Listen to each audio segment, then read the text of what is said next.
کہاں سے کال کیا؟ کیا نام ہے؟ میرا نام محمد عمیر، ضلع راجن پور سے بات کر رہا ہوں، پاکستان۔ راجن پور کہاں ہوتا ہے؟ جی دیکھا ہے؟ نہیں کہاں پڑتا ہے راجن پور؟ یہ ملتان کے نا چوتھے ضلع میں آتا ہے۔ اچھا، اللہ آپ کو عزت سلامتی دے۔ پنجاب کا سب سے آخری ضلع یہی ہے، راجن پور۔ اللہ آپ کو سلامتی دے۔ اچھا سر، میرا سب سے پہلا سوال یہ تھا کہ آپ نا شیخین کو مطلب آپ کہتے ہیں کہ یہ نعوذ باللہ کافر تھے، جو ان کا ایمان نہیں تھا، آپ اس طرح کہتے ہیں، تو آپ کے چلو آپ تو ایک نا دلائل کے لحاظ سے آپ بات کرتے ہیں، ایک آپ کی حد تک بات چلو سمجھی جائے کہ دلائل کے لحاظ سے آپ دلائل دے رہے ہیں، لیکن اس کے بعد جو ہمارے اشکالات پیدا ہوتے ہیں نا، ہمارے ذہنوں میں جو شکلات پیدا ہوتے ہیں وہ مختلف ہوتے ہیں۔ مثال کے طور پر میں آپ کو سمجھاتا ہوں، اگر آپ کہتے ہیں کہ شیخین کا اسلام نہیں تھا نعوذ باللہ، تو اگر ہم دیکھا جائے تو حضرت علی رضی اللہ تعالیٰ عنہ ان کے ساتھ رہے، سب خلفاء کے ساتھ رہے، آخر میں ان کی خلافت ہے نا مسلمانوں کے نزدیک، تو اگر دیکھا جائے وہ تو نعوذ باللہ کافر تھے آپ کے نزدیک شیخین، اور کافر ہونے کے باوجود وہ ان کا ساتھ دے رہے ہیں، اور وہ مطلب عمر کے دور میں وہ چیف جسٹس بھی رہے ہیں، چیف جسٹس ہونے کے باوجود بھی وہ ان کا ساتھ دے رہے ہیں کافر کا نعوذ باللہ آپ کے جو نزدیک ہے، پھر ہم ان اشکالات کو کیسے دور کریں؟ تو میرے بھائی یہ کہ امیر المومنین علیہ الصلوۃ والسلام ابو بکر عمر کے چیف جسٹس رہے ہیں یا عمر کے رہے ہیں یا عثمان کے رہے ہیں، یہ ایک جھوٹ ہے۔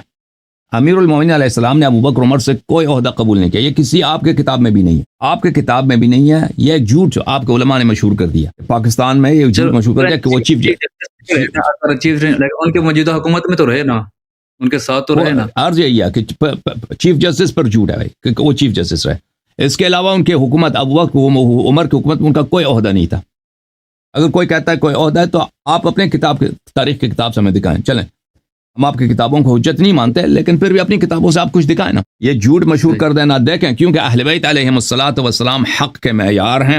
آپ کے علماء کو یہ پتہ چل گیا ہے کہ بھائی ابو بکر عمر کی ہم نے عزت اگر بنانی ہے، ان کا اسلام ثابت کرنا ہے، ان کی خلافت ثابت کرنی ہے، تو رسول اللہ صلی اللہ علیہ وسلم یا اہل بیت علیہ السلام کے تھرو ثابت کریں گے، پیغمبر سے ان کی خلافت کی تو کوئی حدیث نہیں ہے، تو اہل بیت علیہ السلام سے نکالنے کی کوشش کرتے ہیں اس طرح جھوٹ پھیلانے سے۔ تو آپ جن لوگوں نے آپ کو سنایا نا کہ وہ چیف جسٹس تھے یا انہوں نے کوئی عہدہ قبول کیا تھا، کوئی گورنر تھے یا کوئی فوج کے سالار تھے، یا مثلا ٹیکس کلیکشن پہ یا زکوٰۃ کلیکشن پہ ان کی ڈیوٹی تھی، وہ ہمیں دکھائیں، اپنی کتابوں سے دکھائیں، کوئی ڈیوٹی نہیں تھی ان کی، کچھ بھی نہیں تھا۔ تو ایک بہت بڑا جھوٹ مشہور کیا تھا۔ اب جہاں تک کہ وہ ساتھ رہیں کیا مطلب، ان کے ساتھ رہیں، وہ ہمیں دکھائیں کہ آپ ساتھ رہنے سے کیا مراد دیتے ہیں۔ اگر مراد یہ ہے کہ بھئی وہ ان کی حکومت میں رہتے تھے، جی ہاں بالکل ان کی حکومت میں رہتے تھے۔ ساتھ لینے سے مراد یہ ہے کہ اگر حضرت علی رضی اللہ عنہ ان کو ساتھ رہے ہیں، ان کے خلاف کوئی ایکشن کیوں نہیں لیا؟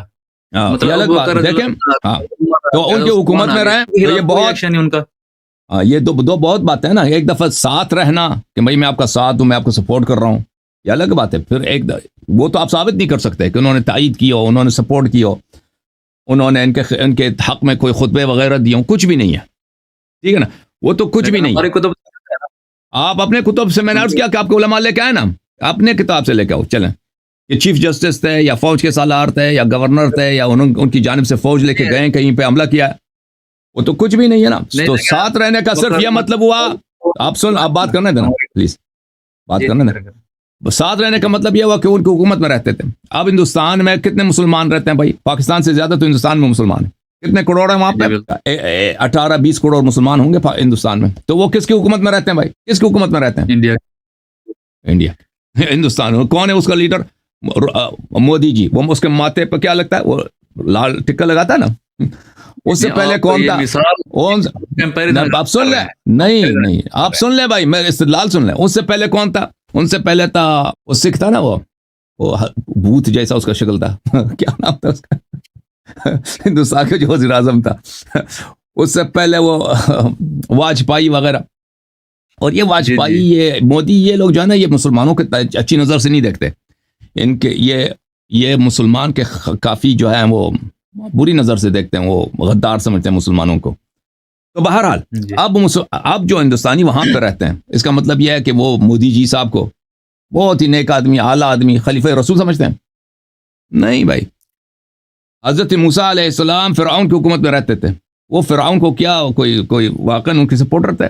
نہیں، ان کی حکومت میں رہتے تھے۔ حضرت فرعون کوئی فوج نہیں، کوئی موسیٰ علیہ السلام نے کوئی فوج نہیں نکالا۔ حضرت ابراہیم علیہ السلام نمرود کی حکومت میں رہتے تھے، نمرود بھی ایسا کافر کہ خدائی کا ادعا کر رہا ہے، فرعون ایسا کافر کہ خدائی کا ادعا کر رہا ہے، نہ موسیٰ نہ ابراہیم علیہ السلام نے ان کے خلاف کوئی فوج نکالی ہے، کوئی ایکشن لیا، ٹھیک ہے نا. ہاں اگر ان کے پاس فوج ہوتا، لوگ سپورٹر ہوتے نا ابراہیم علیہ السلام کے، لوگ ایمان لاتے ہیں، ان کی تصدیق کرتے ہیں بہت بڑی تعداد میں، تو ابراہیم علیہ السلام ضرور، جیسے انہوں ان شہر سے وہ لوگ باہر گئے تھے عید کے لیے، تہوار کے لیے، تو ابراہیم علیہ السلام نے اکیلے جا کے ان کے بتوں کو توڑا ہے نا. اگر ان کے پاس زیادہ لوگ ہوتے تو پتہ نہیں ابراہیم علیہ السلام کیا کرتے، وہاں پہ اسلامی حکومت بناتے حتمن، اور نمرود کو جو ہے وہ جہنم واصل فرماتے.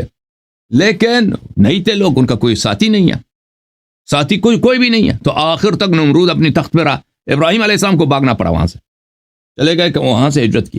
تو دیکھیں، تو امیر المؤمنین علیہ السلام اگر ان کی حکومت میں رہتے ہیں، اس کا مطلب یہ نہیں اگر میں مثلا میں امریکہ میں رہتا ہوں، اس کا مطلب یہ نہیں ابھی دیکھ میں امریکہ حکومت کے خلاف کوئی قدم نہیں اٹھاتا، کبھی میں جہاد شروع کروں، کبھی نہیں، بیوقوفی حماقت ہے، میں کیوں جہاد شروع کروں. اس کا مطلب یہ نہیں کہ میں امریکی حکومت کو ایک اسلامی شرعی وہ خود بھی ادعا نہیں کر رہا کہ میں اسلامی ہوں، میں نہیں سمجھتا اس کو، ٹھیک ہے نا. اسی طرح جو ہندوستان وہاں رہتے ہیں، جو مسلمان ہندوستان میں رہتے ہیں، جو مسلمان یورپ میں رہتے ہیں، تو یہ عرض ہے آپ کی خدمت میں. پھر آپ اپنی کتابوں کو بھول گئے ہیں بھائی، یہ کتاب صحیح مسلم ہے، یہ حدیث آپ دیکھ لیں، پھر آپ کے سارا جو ہے نا آپ کے مولویوں کے ساری باتوں کا جواب آپ کو مل جائے گا. جی جی دکھائیں بالکل. ہاں یہ صحیح مسلم ہے، چھاپ دار احیاء التراث العربی، چھاپ دار الفکر، سنہ 2010 میں دار الفکر بیروت میں چھپی ہے. یہاں یہ کتاب الامارہ ہے، یہ کتاب الامارہ یعنی بادشاہت، سیاست کے احکام. ملاحظہ فرمائیں یہاں پہ ایک باب ہے، باب الامر بالصبر عند ظلم الولاة واستئثارهم. رسول اللہ صلی اللہ علیہ وسلم نے فرمایا اگر آپ کے حاکم، آپ کے وقت کے امام، آپ کے خلفاء آپ پہ ظلم کریں تو آپ کیا کریں؟ صبر کریں. وہ جب ظلم کریں، واستئثارهم، جب وہ آپ کے حقوق چھین لیں، آپ کے حق کو وہ نہیں دیتے بھائی، آپ پہ ظلم کرتے ہیں، آپ کے حق کو وہ چھین لیتے ہیں، آپ صبر کریں. دوسرا باب جو ہے دیکھیں، باب فی طاعت الامراء وان منعوا الحقوق. امیر کا آپ نے طاعت کرنا، چاہے وہ کتنا فاسق آدمی ہو، اور مسلمانوں کے حقوق کو وہ پامال کرتا ہے. آپ کے حق کو، مثلا آپ کا جو حق بنتا ہے، آپ کا گھر ہے، آپ کی تنخواہ ہے، آپ کی جو جائے وہ چھین لیتا ہے آپ سے. آپ کو لڑنے کا، ایکشن لینے کا اختیار نہیں ہے، بلکہ آپ کو صبر کرنا ہوگا. پھر اس سے اگلا باب الامر بلزوم الجماعة عند ظهور الفتن وتحذير الدعاة الى الكفر ووجوب ملازمة المسلمين في كل حال وتحريم الخروج على الطاعة ومفارقة الجماعة. اس باب میں یہ ہے کہ آپ مسلمانوں کی جماعت کے ساتھ رہیں ہر حالت میں، اور یہ حرام ہے کہ آپ خروج کریں حاکم وقت پر، چاہے وہ کتنا فاسق ہی کیوں. پھر اس میں جب آپ احادیث میں آ جاتے ہیں، تو احادیث میں تو یہاں تک ہے کہ اگر حاکم وقت شیطان بھی ہے، آپ اس کی اطاعت کریں، شیطان بھی حاکم وقت بن جائے تو اس کی اطاعت کریں. تو لذا میرے بھائی، جب آپ کا اپنا عقیدہ ہی یہی ہے کہ حاکم وقت چاہے شیطان ہے، رسول اللہ صلی اللہ علیہ وسلم نے فرمایا کہ جتنا ظالم ہے آپ صبر کر رہے ہیں، وہ جو آپ کا حق لے لیتا ہے آپ صبر کریں، آپ کو تلوار نکالنے کا حق نہیں ہے. تو پھر آپ تو نہیں کہہ سکتے کہ امیر المومنین علیہ السلام نے کیوں تلوار نہیں نکالا ہے، ٹھیک ہے نا. ایک چیز جب حرام ہے، ابھی دیکھو، ابھی آپ مسلمان ہیں، میں بھی مسلمان ہوں، ابھی قرآن پڑھنا ثواب ہے، ٹھیک ہے نا. اگر آپ قرآن پڑھ رہے ہیں تو میں آپ کو اعتراض کر سکتا ہوں کہ تم کیوں قرآن پڑھ رہے ہو. بالکل. کوئی اعتراض کرے تو اس کا مطلب ہے کوئی مسلمان نہیں ہے، وہ تو ایتھیسٹ ہوگا نا، بے دین ہوگا. آپ کے نزدیک مولا علی نے پھر صبر کیا ہے. ابھی ایک شخص شراب نہیں پی رہا، او بھائی وہ جو آپ پہ اعتراض کرے کہ آپ شراب کیوں نہیں پی رہے، وہ مسلمان ہوگا یا دنیا کا سب سے بڑا فاسق ہوگا؟ نہیں، مسلمان تو ہوگا لیکن فاسق ہوگا نا، دائرہ اسلام سے خارج تو نہیں ہوگا نا. اگر کوئی آپ کے اعتراض کرتا ہے کہ آپ کو شراب پینا چاہیے، آپ شراب کیوں نہیں پی رہے، آپ کو زنا کرنا چاہیے، آپ زنا کیوں نہیں کر رہے، وہ مسلمان یا کافر ہے؟ نہیں، مسلمان ایسا کہہ سکتا ہے بھائی؟ ختم بات. نہیں کر سکتا نا. وہ مسلمان مجھ پہ اعتراض کر سکتا ہے کہ تو زنا کیوں نہیں کر رہا، تو شراب کیوں نہیں پڑھا، تو نماز کیوں پڑھتا ہے. جب آپ کے مذہب میں یہ ہے کہ رسول اللہ صلی اللہ علیہ وسلم نے کہہ دیا ہے کہ حاکم وقت ظالم ہے، شیطان ہے، جیسا بھی، اس کے خلاف آپ تلوار نہیں اٹھا سکتے، تو پھر آپ کا یہ سوال کہ امیر المومنین علیہ السلام نے تلوار کیوں نہیں نکالا، اس طرح کہ آپ مجھ سے سوال کریں کہ تم کیوں قرآن پڑھتے ہو، تم کیوں شراب نہیں پیتے، تم کیوں بھائی تم کیوں نماز پڑھتے ہو، نماز کی جگہ جا کے لواط کیوں نہیں کرتے، اس میں بڑا مزہ ہے. تو اس کا مطلب یہی ہوگا کہ سامنے والا یہ تو مسلمان تو ہو نہیں سکتا نا، اس طرح کا سوال کرنے والا، اس کا سوال کرنے والا ایک کافر ہے، کیونکہ وہ شریعت کو نہیں مان رہا، ٹھیک ہے نا. تو آپ کا یہ جو سوال آپ کے مولویوں نے آپ کو سکھایا نا، یہ آپ کی یہ سوال کا اساس کفر پر ہے، نہ ایمان پر. میں کسی مولوی کی طرف سے نہیں آیا ہوا، میں خود سرچ یہی ہے، یہ جو ہے نا آپ کے مولویوں کے پاس اس کے سوا کچھ ہے بھی نہیں. ان کی تقریر سنے نا، وہ آخر میں اسی پہ آ جاتے ہیں، ادھر جاؤ ادھر جاؤ، اس کے دلیل امیر المومنین علیہ السلام نے ان کے خلاف تلوار نہیں اٹھایا. بات ان کی یہی ہے. مولا حسین نے یزید کے خلاف کیوں خروج کیا، وہاں پہ بھی صبر کرنا چاہیے تھا نا، وہ تو فاسق تھا بالکل. اب تو کہتے ہیں تو کہ دیکھیں، فاسق کے خلاف خروج نہیں ہے نا۔ اب سن لو، شیعہ مذہب میں یہ نہیں ہے کہ آپ حاکم وقت کے خلاف خروج نہیں کر سکتے، یہ آپ کا مذہب ہے، میں نے آپ کے مذہب کے مطابق اچھا، جواب دیا۔ شیعہ مذہب صحیح ہے، میں امام معصوم کو حق ہے، امام معصوم کو حق ہے کہ اگر اس کے پاس ساتھی ہیں چاہے وہ کم بھی کیوں نہ ہوں، وہ حاکم وقت کے بالکل، خلاف خروج کریں۔ امام حسین علیہ الصلاۃ والسلام کو لوگوں نے وہ نصرت کے وعدے دیے ہیں۔ جب وہ مدینے میں تھے، وہاں سے مکے چلے گئے تو وہاں پہ ہزاروں کی تعداد میں خط آئے تھے، خطوط آئے تھے کہ آپ آ جائیں، ادھر شام آ جائیں، کوفہ آ جائیں، ہم آپ کے سپاہی، ہم آپ کے لشکر ہیں، پورا عراق آپ کے ساتھ ہے۔ ہزاروں کے تعداد، ایک خط نہیں، ہزاروں کی تعداد میں خط آئے تھے۔ پھر انہوں نے اپنے چچا کے بیٹے جناب مسلم ابن عقیل ابن ابی طالب رضی اللہ عنہم اجمعین، ان کو کوفہ بھیجا ہے کہ آپ چیک کریں وہاں کے حالات کو، آپ جو اپنی چشمدید جو حالت ہے مجھے بتائیں، اور خط دیا کہ یہ میرا بھائی ہے، یہ میرا چچا زاد بھائی ہے، میرا بھائی ہے، میں ان کو، میرا نمائندہ ہے، ان کو بھیج رہا ہوں تاکہ یہ مجھے بتائیں۔ تو مسلم ابن عقیل جب آئے کوفے تو کوفے والوں نے ان کی بڑی استقبال کیا، سب نے ان سے بیعت کیا، اور سب وہاں پہ انہوں نے بہت ہی ان کا شاندار وعدے کا اور پورے جوش و خروش سے ساتھ دینے کے وعدے دیے۔ تو انہوں نے خط لکھا امام حسین علیہ السلام کو کہ آپ تشریف لائیں، پورا عراق آپ کے ساتھ ہے۔ لیکن امام حسین علیہ السلام کو بخوبی پتہ تھا کہ وہ کربلا جائیں گے، عراق جائیں گے تو وہاں شہید ہو جائیں گے، کیونکہ رسول اللہ صلی اللہ علیہ وسلم نے بتایا تھا، وہ تو ان کو بخوبی معلوم تھا۔ لیکن اگر وہ نہ جاتے، نہ نکلتے، تو پوری تاریخ ان کو کنڈیم کر دیتی کہ آپ کے ساتھ عالم اسلام کا سب، وہ اس وقت عراق جو تھا نا، وہ صرف ابھی موجودہ عراق نہیں ہے، یہ پورا جو جی، آپ کا بس عراق سے لے کر آپ کا یہ پورا تہران، یہ خراسان، یہ سب اسی گورنرشپ کے انڈر تھے۔ یعنی جی، یہ کئی ممالک آج کے دور میں دیکھیں، کئی ملکیں بنتی ہیں، پورا عراق، پورا ایران، پاکستان کے کچھ حصے، افغانستان کے کچھ حصے، ازبکستان کے کچھ حصے اس میں آ جاتے ہیں۔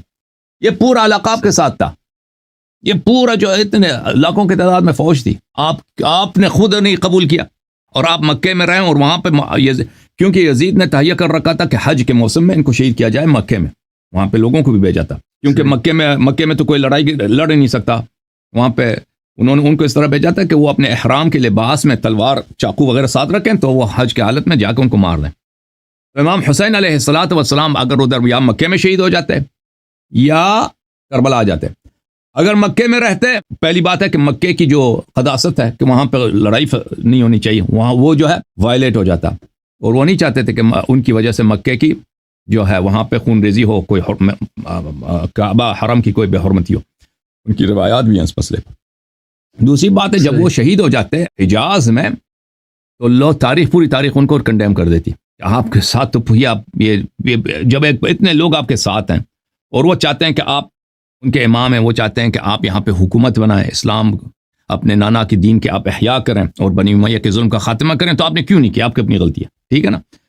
اور امیر المؤمنین علیہ الصلوۃ والسلام کے زمانے میں جب رسول پاک صلی اللہ علیہ وسلم فوت ہو گئے تھے تو ان کے ساتھ کوئی نہیں تھا، سپورٹر کوئی نہیں تھا ان کے ساتھ، سب لوگ مل گئے تھے ابو بکر عمر کے ساتھ، سوائے 4-5 آدمی کے ان کے پاس کوئی نہیں تھا، تو سب لوگوں نے ان کی طرف پشت کیا تھا۔ تو اس لیے ان کا امیر المؤمنین علیہ السلام کا سچویشن امام حسین علیہ السلام کی سچویشن کے ساتھ بڑا مختلف ہے۔ جی سر، جی، میں کہہ رہا تھا کہ مطلب مولا علی کی جو آپ کہتے ہیں کہ مطلب ان کی تعداد کم تھی ساتھیوں کی، اس لیے انہوں نے خروج نہیں کیا۔ نہیں تھے، کم کیا تھے، بالکل نہیں تھے، 4-5 آدمی وہ گنتی میں آتے ہیں، جب سامنے والے پورا عالم اسلام بادشاہ کے ساتھ ہے، 4-5 نہیں ہے، یہ سر نہیں کہ کم ہے ہی نہیں بھائی،